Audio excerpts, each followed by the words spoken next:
नमस्कार दोस्तों, मैं हूं संजीव त्रिवेदी। ऐसा लगने लगा है कि जो वोटर लिस्ट को लेकर विवाद था वो कहीं ना कहीं अब थोड़ा सा धीमा पड़ रहा है, क्योंकि सुप्रीम कोर्ट की सुनवाई ने कुछ ऐसे नतीजे निकाले हैं जिसमें दोनों पक्षों को लगता है कि उनकी जीत हुई है। इलेक्शन कमीशन को कह दिया गया है कि आप आधार, ईपिक नंबर यानी कि वोटर कार्ड और राशन कार्ड जैसे प्रमाण पत्रों को भी पहचाने और कहे कि ये भी वोटर रजिस्ट्रीकरण में कहीं ना कहीं मान्य होंगे। वहीं दूसरी तरफ इस पूरी प्रक्रिया को न रोक करके एक तरह से जो इसके समर्थक थे और वो खासतौर पर एनडीए के हैं, उन्हें भी राहत दे दी है। लेकिन सवाल यहाँ पर है कि 28 तारीख को फिर से सुनवाई होगी और उसमें पता चलेगा कि क्या उस वोटर लिस्ट को जो तब तक बन चुका होगा उसे पब्लिश करने की इजाज़त कोर्ट देता है या नहीं। और अगर पब्लिश करने की इजाज़त देता है, क्योंकि 1 अगस्त को पब्लिश होना है, तो फिर जिनका नाम नहीं आया है उनके लिए क्या इंतज़ाम हैं। सत्ता पक्ष और जो ख़ास तौर पर सपोर्टर हैं इस पूरे गहन मतदाता पुनरीक्षण के, उनका ये कहना है कि कोई छूटेगा तब सवाल उठाया जाना चाहिए, पहले से क्यों उठाया जा रहा है। इसीलिए ऐसा लग रहा है कि कोई छूटेगा तो सवाल उठाएंगे। उस बात को ध्यान में रखते हुए दोनों गठबंधन अब सबसे महत्वपूर्ण मसले पर अपना ध्यान केंद्रित कर रहे हैं। और सबसे महत्वपूर्ण मसला टिकट डिस्ट्रीब्यूशन का ही है, आप जानते हैं। और बिहार में चूंकि चुनाव है तो टिकट डिस्ट्रीब्यूशन एनडीए और महागठबंधन, इन दोनों के दलों के बीच कैसे होता है, इस बात को तय होना है। एनडीए वाले अभी तक फॉर्मल तरीके से कहीं बैठे नहीं हैं और अभी तक ये अंदाज़ा नहीं लग पा रहा है कि उनके अंदर चल क्या रहा है, कितनी सीटों पर कौन लड़ेगा। तमाम जो सहयोगी हैं और भारतीय जनता पार्टी खुद अपने अपने बयानों के ज़रिए पोजीशनिंग करते हुए नज़र आते हैं, लेकिन स्पष्ट नहीं है कि भारतीय जनता पार्टी, जनता दल यूनाइटेड, लोक जनशक्ति पार्टी रामविलास और इसके अलावा मांझी जी की पार्टी हम और उपेंद्र कुशवाहा की पार्टी आरएलएम, इनको कितनी सीटें इस बार मिलने जा रही हैं। भारतीय जनता पार्टी और जेडीयू को मिलकर तय करना है, लेकिन बहुत ज़्यादा अपने सहयोगियों को दबा नहीं सकते हैं, लिहाजा अभी फॉर्मल बैठक से थोड़े दूर हैं। प्रिलिमिनरी बातचीत जाहिर है हो रही होगी, लेकिन एक जिसे कहा जाए कि कुछ आंकड़े निकल के आ जाएं जो हम आप तक पहुंचा दें, ऐसा नहीं हो पाया है। वहीं दूसरी तरफ अगर हम इंडिया ब्लॉक की बात करें, जैसे बिहार में महागठबंधन कहा जाता है, तो महागठबंधन ने अब फाइनल बैठक शनिवार को बुला ली है। और ये जो बैठक बुलाई गई है, ये तेजस्वी यादव बनाए गए थे उस कोऑर्डिनेशन कमेटी के प्रमुख, आपको याद होगा, जो कि टिकटों के बंटवारे पर बनी थी और उसकी 4 बैठकें भी हो चुकी हैं। और सबसे इम्पॉर्टेंट अगर बात है इस पूरे चुनाव में, तो टिकट कैसे बांटे जाते हैं, क्योंकि इस पर पूरे चुनाव का दारोमदार है।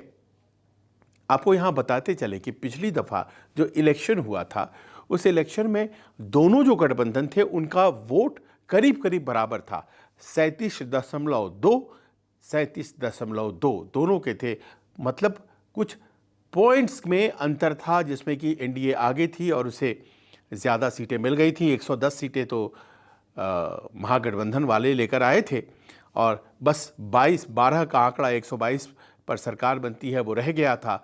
उसी प्रकार बहुत ज़्यादा आगे वो 130 के ही आसपास रह गया आंकड़ा एनडीए का, और बहुत ज़्यादा आगे वो भी नहीं बढ़ पाए थे। तो पिछले ही चुनाव के हिसाब से तो मामला बराबरी पर है। हाँ, हालांकि आप ये कह सकते हैं कि पिछली दफ़ा चिराग पासवान अपने 6% से थोड़े कम वोट के साथ अलग थे एनडीए से। अगर वो वोट जुड़ता है एनडीए में तो जाहिर है कि थोड़ी बढ़त मिल जाती है महागठबंधन को। लेकिन फिर महागठबंधन के साथ अब 2 दल नए आ गए हैं। एक पशुपति पारस वाला लोक जनशक्ति पार्टी, हालांकि कहते हैं कि उसमें बहुत इसलिए दम नहीं है क्योंकि सारे जो पासवान वोट हैं वो चिराग पासवान के साथ हैं। वहीं दूसरी तरफ झारखंड मुक्ति मोर्चा और उसका प्रभाव कुछ बॉर्डर के इलाकों में है क्या, ये तय होना है, क्योंकि बिहार के बॉर्डर के इलाकों में जेएमएम का प्रभाव उतना स्पष्ट नहीं दिखता है जितना कि झारखंड में बिहार के बॉर्डर पर के उस तरफ जो सीटें हैं उस पर बिहार का प्रभाव पड़ता है। जातीय गुणागणित वहाँ उसी तरह का है। लेकिन देखना यह है कि अब ये दल मिलके हो गए हैं 8, और ये आठों दल कल क्या बैठक में पहुंचते हैं और पहुंचते हैं तो क्या बातें होती हैं। कम से कम 6 दलों के पहुंचने की तो पूरी संभावना है। कांग्रेस रहेगी। इसके अलावा आरजेडी को नेतृत्व देंगे तेजस्वी यादव, वो तो रहेंगे ही रहेंगे। उसके अलावा जो वामपंथी पार्टियां हैं वो 3 हैं। CPI-ML जिसने सबसे बेहतरीन प्रदर्शन दिया था, पिछली दफ़ा 19 सीटें मिली थी लड़ने के लिए, 12 जीत गए थे और इस बार वो कह रहे हैं कि हमें कम से कम 40 सीट दीजिए लड़ने के लिए। CPI और CPM ये 2 पार्टियां और हैं जो वाम दलों की हैं और CPI और CPM को 6-6 सीटें मिली थी, 6 और 4 सीटें मिली थी और दोनों 2-2 जीत करके आए थे। इनको भी लगता है कि हमें थोड़ी ज़्यादा सीटें मिलनी चाहिए। कांग्रेस को 70 सीटें मिली थी, उसमें से मात्र 19 पर जीत हुई थी और कहा यही जा रहा है कि क्योंकि बहुत से लोगों को लगता है कि कांग्रेस के ख़राब प्रदर्शन ने तेजस्वी यादव को रोक दिया था CM बनने से, तो कांग्रेस को इस बार ज़्यादा नहीं मिले। और आरजेडी आखिरकार कितने सीटों पर लड़ेगी, ऐसे में जबकि उसे सीट छोड़ना है। लोक जनशक्ति पार्टी पारस के लिए भी कुछ सीटें, मान लीजिए 2 या 3 सीट तो छोड़ेंगे ही और इसके अलावा झारखंड मुक्ति मोर्चा का भी सम्मान रखते हुए उनके लिए भी सीटें छोड़नी पड़ेंगी। अब गठबंधन में अगर 8 लोग हैं तो जाहिर है कि इन 8 लोगों को जिस तरह से 8 दलों को तय करना है वो अपने आप में एक मुश्किल सवाल है। और इसी मुश्किल सवाल पर हम आपको आज लिए आते हैं क्योंकि जो जानकारियां आ रही हैं वो आपके साथ साझा करनी ज़रूरी हैं। कहा यह जा रहा है कि अगर 243 ही सीटें हैं तो उन 243 सीटों में ये जो बड़ी बड़ी मांग है इसको अकोमोडेट करने का तरीका क्या हो सकता है। 243 सीट है लेकिन अभी से कांग्रेस कह रही है कि हम 70 सीटों से कम में नहीं मानेंगे। उनके नेताओं से बात कीजिए तो वो यही कहते हैं। वहीं दूसरी तरफ आपको बयान जो VIP पार्टी है मुकेश सहनी, उनका भी सुनने को मिला होगा। वो मानते हैं कि उन्हें कम से कम 60 सीटें मिलनी चाहिए और उप मुख्यमंत्री का पद भी मिलना चाहिए। जैसा कि मैंने बताया CPI-ML को लगता है 40 सीटें उनको मिलनी चाहिए और इसी प्रकार CPI और CPM भी कहते हैं कि हमें ज़्यादा सीटें दीजिए, हम ज़्यादा जीत कर दिखाएंगे। तो तेजस्वी यादव के लिए एक बड़ा प्रश्न खड़ा हो गया है कि अगर इतनी मांग रहेगी तो आरजेडी जो मूलतः बिहार से ही चुनाव लड़ती है वो किसी दूसरे राज्य से तो जाती नहीं है और उसी के पास सॉलिड वोट बैंक है जिसमें कि बाकी के दल जुड़ते हैं। तो फिर अगर उसे ही कम लड़ना पड़ेगा तो फिर जीत कैसे होगी विपक्षी दलों की। वोट फ्रंट पर आरजेडी को ज़्यादा से ज़्यादा सीट लड़नी पड़ेगी और वो लड़कर के ही वो ऊर्जा ला सकती है जिसमें कि एनडीए को हराया जा सकता है।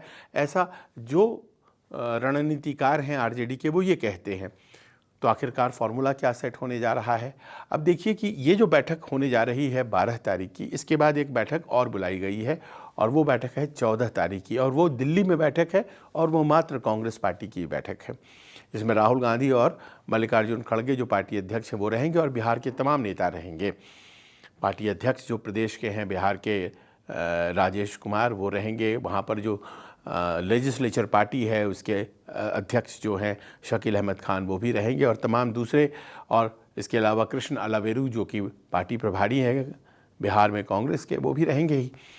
तो कहा यह जा रहा है कि पिछली दफ़ा जो 70 सीटें दे दी गई थी कांग्रेस को, उन सीटों के आंकड़ों पर इस बार कांग्रेस को कहीं ना कहीं अपने आप को संतोष करना पड़ेगा और उन्हें कम सीटें दी जाने वाली हैं और यह आंकड़ा 40 या 45 का हो सकता है।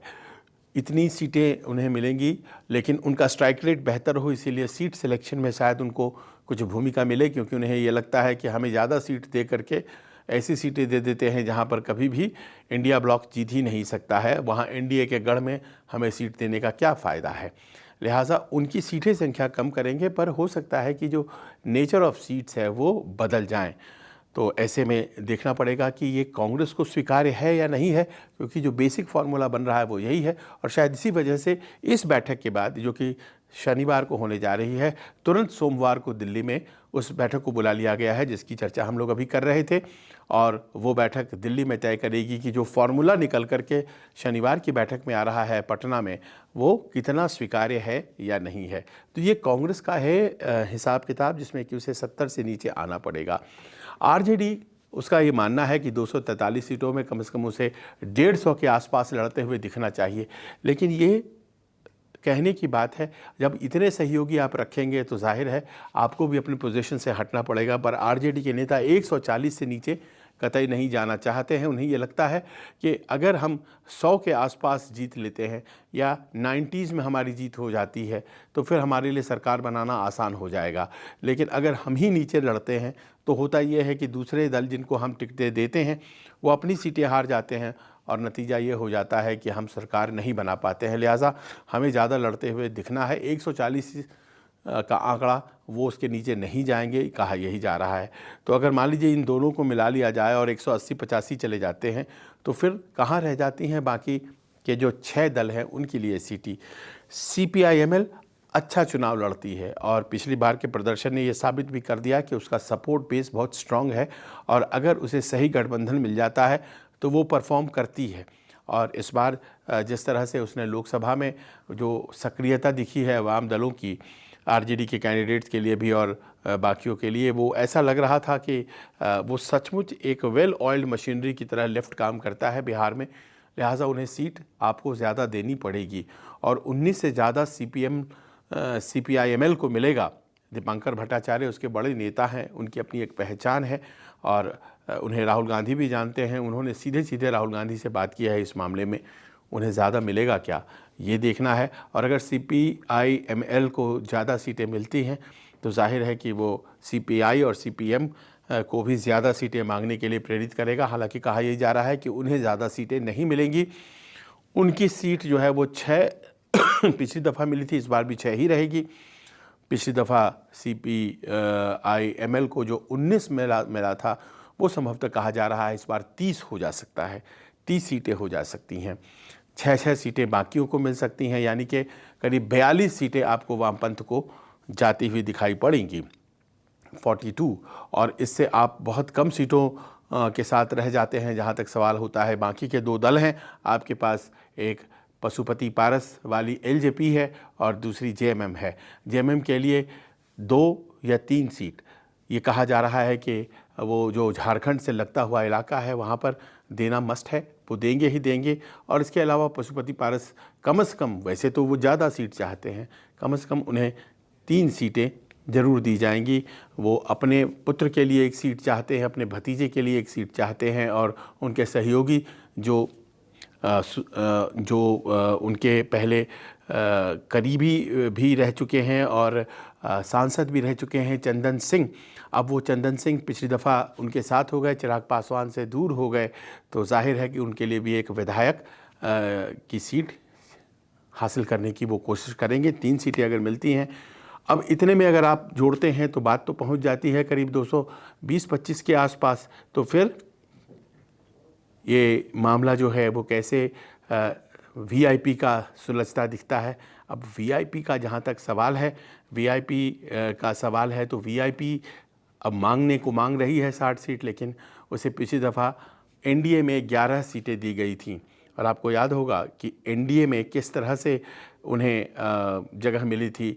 वो गठबंधन की प्रेस कॉन्फ्रेंस हो रही थी 2020 में, फाइनल घोषणा जिसमें बैठे हुए हैं मुकेश साहनी, उसके साथ तेजस्वी यादव और तमाम दूसरे नेता बैठे हुए। अचानक से वो खड़े हो गए और कहते हैं कि हमारा सम्मान नहीं हो रहा है, और उन्होंने प्रेस कॉन्फ्रेंस छोड़ दी, महागठबंधन भी छोड़ दिया।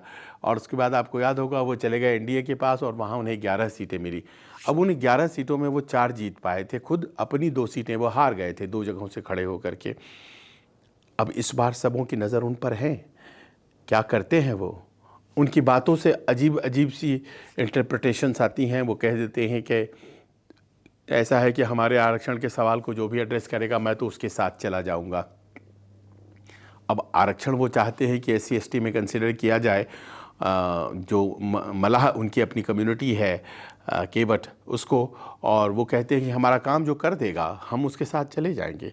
तो क्या अगर आज की तारीख में भारतीय जनता पार्टी केंद्र और राज्य में काबिज़ है तो वो कर देगी, तो वो छोड़कर इस बार भी चले जाएंगे क्या? ये एक शको शुबा है।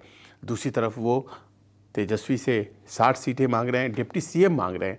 60 का तो वो आंकड़ा ऐसे ही रखा है उन्होंने, लेकिन डिप्टी CM का पद भी वो चाह रहे हैं और ये घोषित होना बाकायदा ये मांग कर रहे हैं। तो क्या दूसरे दल नहीं मांगेंगे? और जिस तरह से तेजस्वी यादव ने लोकसभा चुनाव में उन्हें सम्मान दिया था, आपको याद होगा, हेलीकॉप्टर पर दोनों भाई साथ घूम रहे थे और वो मछली वाला एपिसोड काफ़ी चर्चित उस वक्त हुआ था। तो क्या ये बात इस बार तय है कि मुकेश साहनी महागठबंधन में ही रहने वाले हैं या अभी भी कुछ संशय है?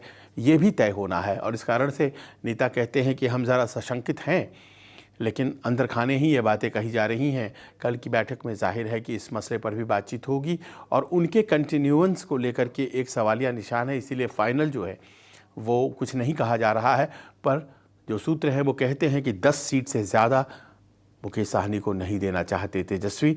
उन्हें पता है कि उनकी सीटें तभी जीती जा सकती हैं जब महागठबंधन के वोट्स उनमें जुड़ें और ऐसे इलाके कम हैं जहां पर वो अपने दम पर सीटें निकाल सकते हैं। लिहाजा उन्हें सीटें इतनी ही मिलेंगी। क्या ये स्वीकार होंगी मुकेश साहनी को? क्या मुकेश साहनी 10 या 11 सीटों पर मान जाएंगे? इतना तो वो पिछली दफ़ा ही लड़े थे। तो ये तमाम प्रश्न हैं जो कि हल होनी है शनिवार की बैठक में। और फिर ये बैठक एक ऐसे नाजुक मोड़ पर है जहां पर अब समय कम है, क्योंकि सीटों का तय हो जाना बहुत ज़रूरी है। और ऐसा लग रहा है कि इन सब चीज़ों को लेकर के तेजस्वी यादव के दिमाग में जो एक रणनीति है वो तैयार हो चुकी है। उनके पास सपोर्ट बेस की कमी नहीं है, वो सबसे बड़े चेहरे के तौर पर सामने हैं और गठबंधन में उनको लेकर के एक स्वीकारोक्ति है कि वही मुख्यमंत्री पद के चेहरे हैं। भले ही कांग्रेस पार्टी या दूसरों ने अभी तक इसको घोषित नहीं होने दिया है, लेकिन वही है सीएम का चेहरा। उनके चेहरे के आधार पर बहुत से वोट आएंगे। अभी जो सर्वेज हैं उसमें यही कहा जा रहा है। पर यह बात सच है कि सीटों का जो तालमेल है, अगर पिछली दफ़ा जो था उससे सब कुछ बदलने वाला है। नए सदस्य भी जुड़ गए हैं और ज़्यादा कोशिश आरजेडी की ये है कि वो खुद बहुत सी सीटें लड़े ताकि वो अपने गठबंधन को जिताने की पोजीशन में ला पाए। अब इतने किंतु परंतु जिसके बारे में हम लोगों ने बातचीत की है इसका असर क्या होता है आखिरकार, और क्या कुछ लोग नाराज़ भी हो जाएंगे? नाराज़ जो लोग होंगे वो होते रहें, क्योंकि ज़्यादातर दल महागठबंधन में नाराज़गी के बाद भी रहेंगे, जाएंगे कहीं नहीं। अगर एक दल है जिसके बारे में शक है तो वो है मुकेश साहनी की पार्टी वीआईपी, विकासशील इंसान पार्टी। और अगर उन्हें कम मिलता है तो क्या वो रुकेंगे? क्या वो एनडीए की तरफ नहीं बढ़ जाएंगे? और एनडीए जो कि किसी भी स्थिति में उन्हें अकोमोडेट करना चाहेगा, ऐसे में जबकि वो तमाम जातियों का एक गुलदस्ता बनाना चाहता है। देखना ये पड़ेगा कि आखिरकार ये जो सीट बांटने की जद्दोजहद है, इसमें तेजस्वी कितने बेहतर तरीके से अपनी गाड़ी निकाल ले जाते हैं। आपको क्या लगता है? आप भी अपने कमेंट्स के साथ हमें जानकारी दीजिए कि सीटों के बंटवारे में आखिरकार इस बार महागठबंधन में बिहार में होने क्या जा रहा है।